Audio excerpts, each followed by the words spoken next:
Well, hola, bon dia. Welcome to the Resident Podcast for Friday, the 31st of July, 2026. Sorry we're a bit late onto the air here.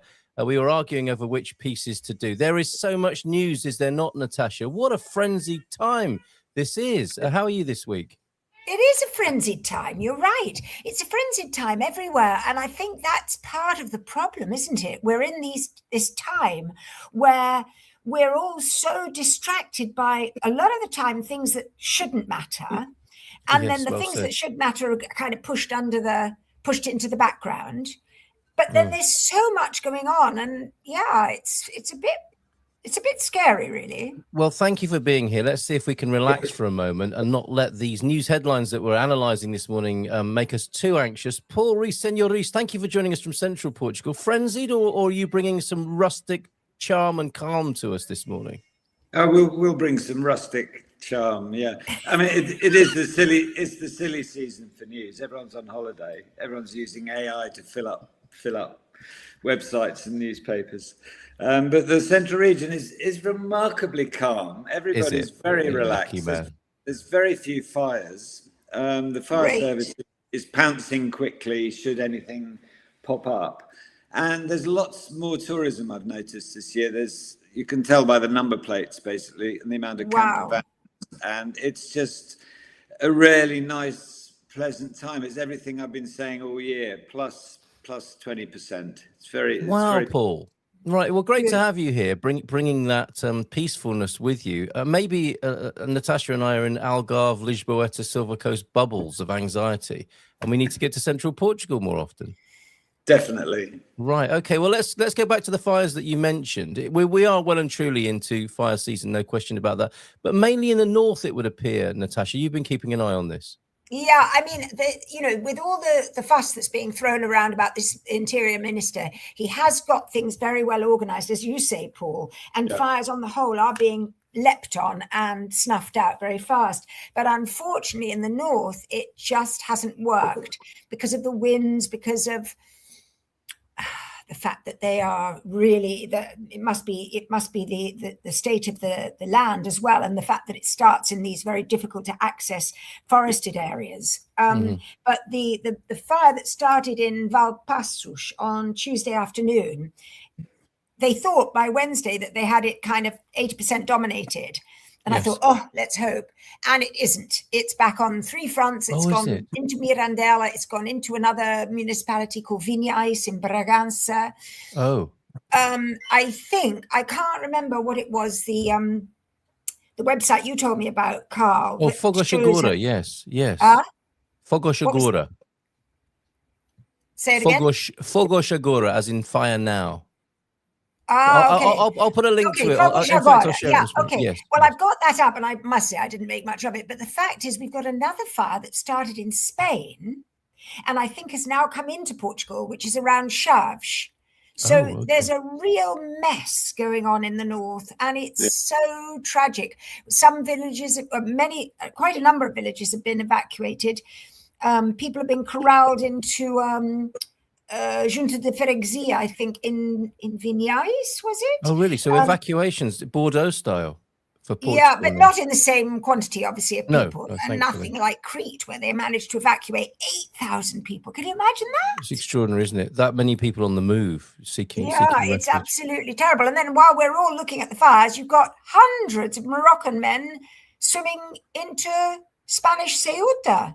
Yes. I mean, it's just a crazy time. We might come back to that because that was pretty shocking footage that was flooding sites like X, perhaps overdone or orchestrated, something quite weird going on there. But if we have time, we'll come back to that and we'll get a correct pronunciation on it as well, because I don't know how to say Uta, you say, Natasha, is that right? Is that how you say that? It's funny because all of you, the two of you on my screen have just frozen. I think my screen is having a bad time.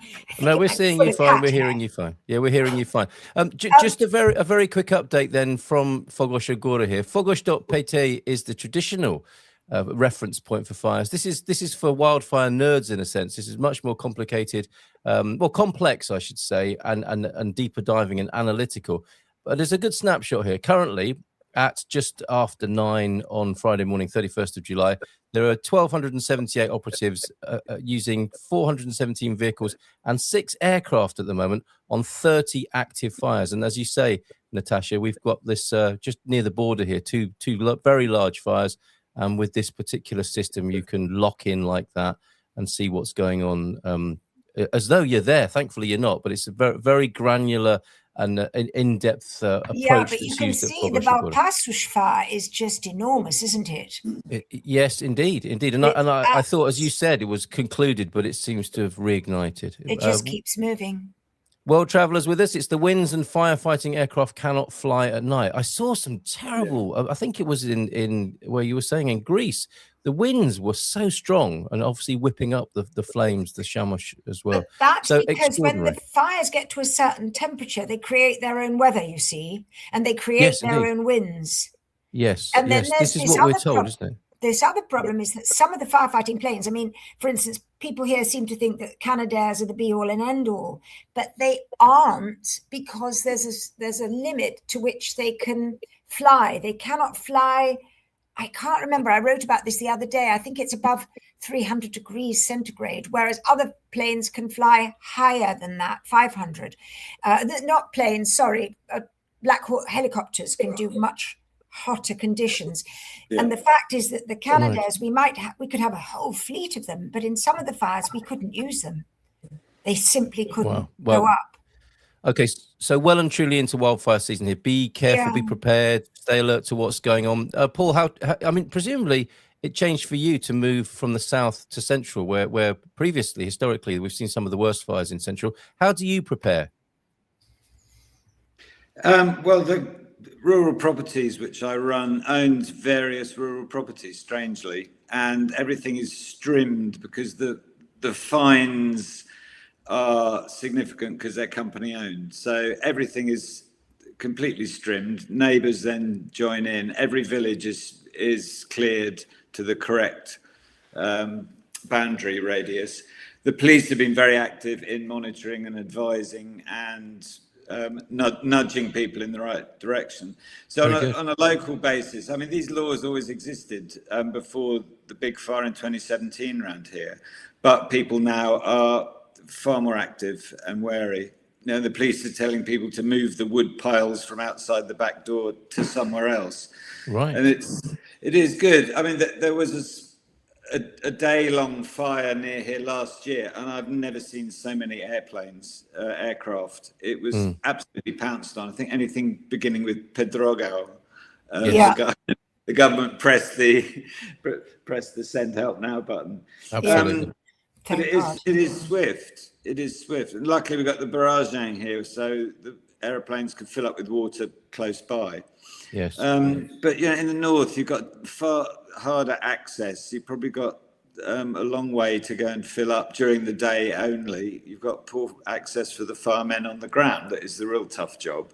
Yes. So it's, if you look at the amount of fires now, yes, there's a lot. A lot of them are farmers screwing up and setting light to a field, and it's dealt with pretty quickly. If you look at what's happening in Spain and France, I mean, it's shocking, and they seem ill prepared. I'm sure if you get to these things within the first 20 minutes, and pounce on it, it doesn't get so out of control. But no, there have been shocking images worldwide. Oh, it's terrible. And then there was somebody part of some European agency who said that by the beginning of August, the whole of Europe could be on fire, which I thought was, great. But that's a sort of hyperbole we should perhaps resist, because Europe's a big place, right? And as shocking as these individual blazes are, those sort of statements are not helping people's nerves right now. They don't help anyone. I couldn't imagine why she made that statement. It was horrible. Yes, probably encouraged by some media outlets who like to trade in such slogans, I think. Yes, right. Now, you mentioned Senor Neves, who has been doing a good job, as far as we can tell, in resourcing, planning and strategizing the management of wildfires.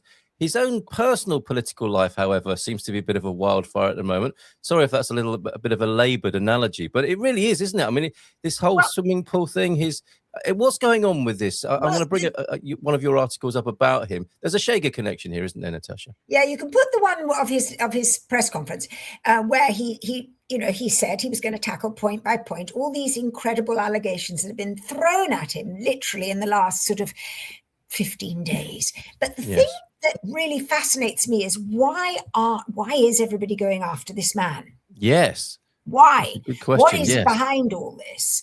I cannot understand it. And you have to look sometimes at the newspapers or the media outlets that began all this. They're all part of a group. And you think, is there something there? What is it that people are so angry with him? And has it got anything to do with obviously it's got to have something to do with some of the investigations that he was involved in or overseeing in the past. There must be a huge amount of sour grapes, obviously. The thing is having a Portuguese friend, a very, very, good Portuguese friend in my life who gives me the sort of alternative view many times. He told me, look, the PJ has always acted independently. No one has ever told the PJ what to do. It does what it does. And therefore, for MPs and people to start saying, oh, this was wrong, he should have done that, he should have declared his wife's earnings, he should have done this. This is all noise. Yes. And you just wonder why it is happening. Obviously, he gave this press conference. I was perfectly comfortable with the press conference. I thought he sounded like a regular bloke. Yes. He has a Ford Focus for 15 years. He's had regular bloke for sure. Yeah. And he's been doing some of the repairs in his house where he didn't get any permissions, like so many other people who don't get permissions. True. Doing the repairs with his son at the weekends. He sounded like a regular guy, apart from the fact that he was in charge, obviously, of the National Crime Agency for 8 years. But if you listen to the so-called experts or the talking heads that are always immediately rushed onto the television the minute somebody's finished their speech, what do you think of it? And they all say it's disgraceful, it's disgusting. And so everyone is out to get this poor man. And including Shager, yes.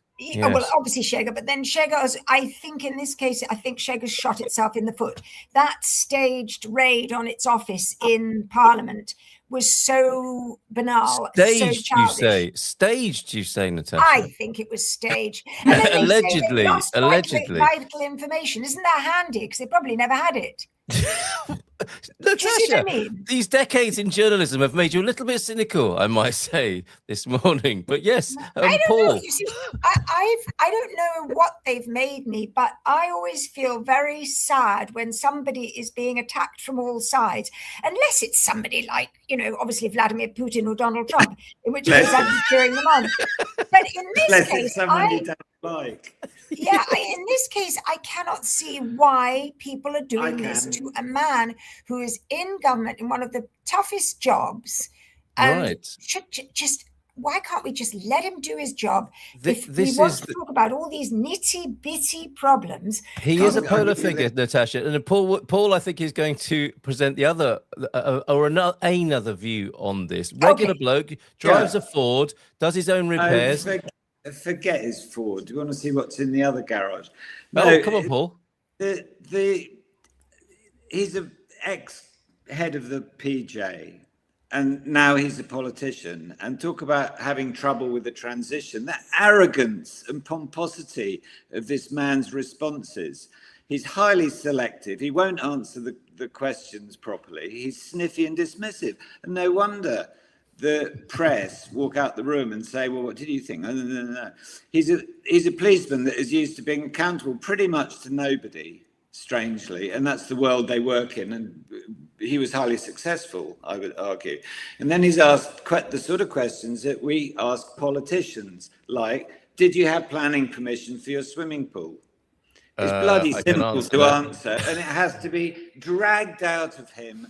But Paul, remember the swimming pool was converted. It was a tank. He showed the picture. Yeah, my point is, Natasha, he could have said that to begin with. It's like dragging sweets out of the pocket of a naughty schoolboy. How long Wow. does it take to answer a question? He's too arrogant and above everything to answer the normal questions that politicians ask. And this press sniff evasion every time. But I don't understand why you think politicians ever answer questions. I don't think they do. No, they're asked questions and they evade them. Hence, he's treated like every politician that doesn't answer the question. And in the tradition of, let him get on with this. Let him get on with his job. He's got a very tough job and all that. Just answer the bloody question. Well, why not? Let's just do all this in October when the fires have stopped. Corralling people into junta de freguesias and burning the life's work of small farmers. I just think let him do his job until we don't have wildfires scorching the north or the west. Yeah, there is part of his job as a politician is answering questions. He is accountable as a politician. Sure, he's got a job to do, as do all the ministers. Just answer the question and move on. He is not answering the question. And he's not helping himself, is he? Then being annoyed because he can't move on, and then saying, "Well, it was only a tank." Yes. And I did the concreting myself. After how long? 10 days? 2 weeks? Come on. Are you still talking about my swimming pool? You might paraphrase Donald Trump there. So, yes, very, very, very interesting, this situation. Apparently, we have no idea. I think Rui is talking to us, Portuguese Rui, joining us, Correa. No idea at all. Well, perhaps you could help us out here. Natasha, you make a good point, I think, because both of you do. And this business of they're not getting on with the business they're employed to do because of all the corruption wildfire and the political games that are being played. Jobs might not be being done. It's easier, is it not, to be in a political Ferrari than it is to be actually getting on with the job? Is there not some of that going on here, Paul? I don't think they welcome it. I think they get huffy because they're above it. You know, yes. But I find that with all the governments are like that. If you think about it, the Prime Minister's like that as well. He never answers questions. Yeah, exactly. And he gets criticised for it. And I'm not going to not criticise someone just because they've got a job to do tackling the internal problems of the country. You know, if they did one thing better, they'd have more time to get on with their job. And they're all the same. They're all above us. They're all, they are not that they feel they're not accountable. Just answer the question, however difficult it is, and then people say, "Oh, okay, he made a mistake. He didn't register that company, or whatever." Okay, let's say, okay, you've got your view, and I understand that, but let's also look at all the things that have been said about this man in the last 15, 16 days. It's getting ridiculous. Even there was a story about a Bitcoin wallet that went missing. It's got nothing to do with him at all. But now the Bitcoin wallet is worth 500,000, and now the state might have to pay back. It's all like, why is everybody gunning for him to collapse? What is it? What's the big deal? You know, what is behind this? Yes. Well, do you think that will emerge, Natasha? Or will it just be same old? No, I think I was hoping that he was going to reveal it at the press conference, that he knew perfectly well who was behind this and why. But there is some force behind this, and it's very interesting. And I think that's the real story, because all these misdemeanors, you know, if you dig behind anyone, and I'm talking anyone, you find that they haven't done this and they haven't done that. Yes, or that is also true. But to take Paul's point, he could say that, couldn't he? He could say, look, I messed up with the swimming pool. I'll let you be the judge of that, but I need to get on with my job now, rather than stop talking about the swimming pool. I've got a job to do. It's a bit like Boris Johnson was like this, wasn't he? His supporters would say, he's doing his best, leave him alone. And for some people, that's not enough, is it? Yeah, but I'm not necessarily his supporter. I just don't like this mass baying of hounds and this throwing of every possible allegation. I just don't understand why it's coming. Yes, well, there's some rich ground for satire, I think. I mean, what are they going to find next? That he that he faked something as a sixth former at school? Well, they might find, like Paul says, that he has another garage with a roller in it. I don't know. Haven't we all, though, to be fair? Right, okay. Right. At least whilst they're looking for his, they're not looking for my roller in my garage somewhere. Good. Okay. Right. If all else fails and the heat is not removed from Senor Neves, we can go to Comporta and forget all our troubles. Paul, you're bringing mention of Comporta, our illustrious editor. Ines Lopes has written about Comporta here. I don't think you're a fan of the place, Paul, for some reason. No, I mean, with me, Comporta goes back to Ricardo Salgado, the collapse of Banco Espírito Santo, the breaking up of the estate, the corruption in Luxembourg. It just goes back and back, and that's when the estate was family owned. I think the Espírito Santo family owned it since the 50s. It was owned by a British company before then, right.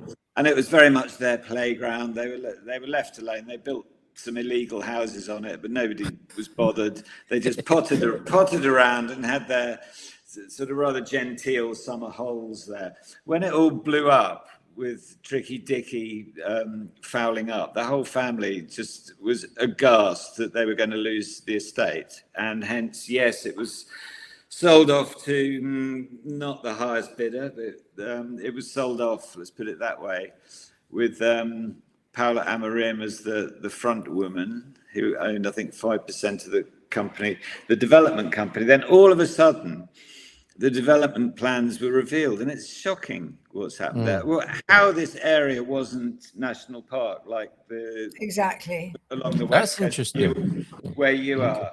It is. Yes. It was the most beautiful part of this fair country. It was wild, rugged, windswept. It was dunes. It was wildlife. There was the rice plantations, and it wasn't far from Lisbon. It was a great place for people just to disappear down to and walk and spend a day and do what they want. Now it's a luxury resort, basically. The planning permissions have gone crazy. There's area after area being the latest best thing. To me, it's the what's the phrase? A snake eating its own tail. Yes, it's destroying the very thing that made it special. And you look in terms of the local economy. You know, the restaurants now have had to start catering for a luxury clientele. It's hugely busy in the summer and not so busy in the winter. There's no the infrastructure problems are as ever, but it's these it's these awful buildings they're putting up that individually they're fine, but they're whole groups of them, and it's sort of sand in the toes. Millionaire lifestyle, and it's not the Hamptons. It keeps being the Portugal Hamptons. I mean, it's such nonsense. But I mean, the original people that went there, like who's the shoe guy? Is it Laboutine? I mean, he's legged it, literally. In his shoes. It's just it's having a wonderful idea and a genteel estate and a few millionaire properties, and now it's everywhere. And a bit of a gold rush going on. Yes. I have to say, they do make a very nice cattle feeding trough here, though, don't they? Look. And for a luxury resort, I mean, it's nice. I'd be very happy to live somewhere like that. But it doesn't look especially high end, does it? That experience there. It's not. In terms of building, it's a con. I mean, they go on about the sort of eco and natural materials and this, that, and the other. It's actually clever because it's huge spaces that are cheap to build. Yeah. The land is horrendously expensive now. That's where they're making a lot of the money. There's one company that bought up a load of buildings and farmland there that is absolutely coining it. And it's just, come the next downturn, the next 2008, this is the sort of place that will more than halve in value, because I don't think it's got the infrastructure and the heft to carry it off. Valdeloba, Quinta during the recession, fine. There's a few quiet private sales. They weren't big for sale signs, half price. People hold assets there for the longer term. Yes.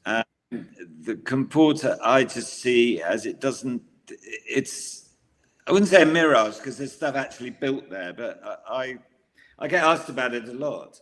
What do you think Comporta and Leeds? And we're off to there. And I just think we'll have a lovely holiday and you'll be paying X thousand a night. for something that I know exactly what the build cost was. Maybe I know too much. The man who knew too much is with us for the Resident Podcast today. Apparently, you do know some stuff, according to Rui. I'm going to put you on the spot with that in just a moment. Going back to Luís Neves, this minister and others from his generation are leftover of bygone times, the cowboy days of the late 70s and 80s, when everything in Portugal was still a bit shaken and they could get away with anything. Yeah, And because I was a crime reporter when I was working in England, and so I worked with the CID, which is like the PJ, and they were exactly the same. But the fact is, they have to be on the outside, or they have to be in charge of themselves, because otherwise they're not going to catch anybody. They don't. Interesting. You can't have a PJ that or a CID that toes all the lines, because they live on the outside. And that's why you would have terrible TV shows based on their behaviour. Yeah, you would. Like the Sweeney. But so I'm not so sure about all this cowboy stuff. They have to be cowboys to catch the villains. Very, very interesting. Or to coin another British TV phrase, I mean, take your point, Natasha, but when it comes to scrutiny, they don't like it up 'em, do they? I guess is the point here. Right. Okay.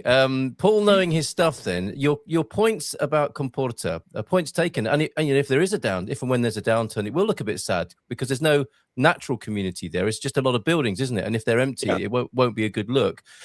To finish with, finally here, and I'm sure you can comment on this as well, Natasha. You speak of the millionaire, the sand between the toes and the millionaire lifestyle, and you're contrasting that with the dunes and the wildness that it used to be popular for, if not popular, known for by those in the know. Where do you find that now, Paul? That's what we want to know. Where can you still find that in Portugal if you're prepared to share those places with us? But I think where Natasha is, I think exactly. I was going to say where I am. The Costa Vicentina has been protected for decades, and to try and build something there you need to be young and in good health. And even if you've had something there for ages, I've got a friend who's trying to legalize finally his property, and they've said, "Oh, but you have to take the roof off this storehouse he's got." And he's huffed and puffed. He's taken the roof off. And so I said, well, what are you going to do now? He said, well, I wait for them to come by and say, yeah, everything's fine. And he said, then I'll put the roof back. Yeah. Portuguese way, I think. Exactly.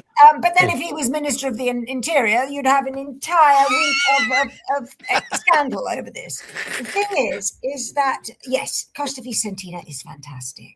Very good. Yeah. Okay. Every morning, I'm so happy walking on the beach. There's nothing towards the beach because you can't build there. There's nothing on the beach because you can't build there. It's just stunning. The fisherman's trail. We are trail. so lucky here, but we're not wealthy or anything, but we're lucky. And I think luck is better than wealth somehow. Yeah, the two big zones at the moment are Comporta and Melite around there, but also the East Algarve. I noticed there's big estates on the drawing board that suddenly are being bought and planning's gone in, with Guardiana views and that whole area. Oh, yeah. And Paul, there's a big thing happening in Castel de Bord. Yeah, big. And they're all upset about it. There are. So that kind of shows that if you had a choice between East Algarve and the West and going up the West Coast, of course you'd want the West Coast. But the developers are now looking at, I'd say, second-rate sites, things that have been sat on the drawing board since the 80s. Yeah. Are reviving them and trying to build another bubble in the far east, which now it's attached to Spain is more logical. Yeah, before it really was the Wild East. So there is space out that way, but the Comporta, it just seems that every posh developer is now launching come and look at our eco credential. There was one actually I had to comment on this guy. He said this is our new eco build, and I was looking at it, and it's concrete block and cement floors, and I said, can you tell me what is eco in the middle of a pine forest looking at the sea? And he said, well, it's eco because the trees we cut down, we've got to plant more somewhere else. And I'm thinking, you're just knocking up breeze block houses with concrete. Yeah. Pathetic. We have to go. We have to go. Thank you so much, Paul, for being with us. Thank you, Natasha. So nice to see you, Paul. A comment to you, Natasha. They have to be cowboys to catch villains, absolutely, as you said, but they also abuse funds, influences, and use of goods for their own benefit. I should add, allegedly, that is the problem, a lack of ethics. I Well, think isn't that the Louis problem and for I all are of going us? to just disagree. That's Yes, okay, and there's isn't it? nothing wrong with that. You can disagree. You've set a fantastic example this morning of Of what? grown-ups who can disagree with each other publicly and still be friends. Young people, you can learn something from this exchange this morning. Thank you very much, Paul, and Natasha, and Rui, and Mike, and Bye-bye. Gemini for joining us. Have a great Bye. weekend. Bon fin de semana. Ciao, ciao. Ciao. Bye-bye.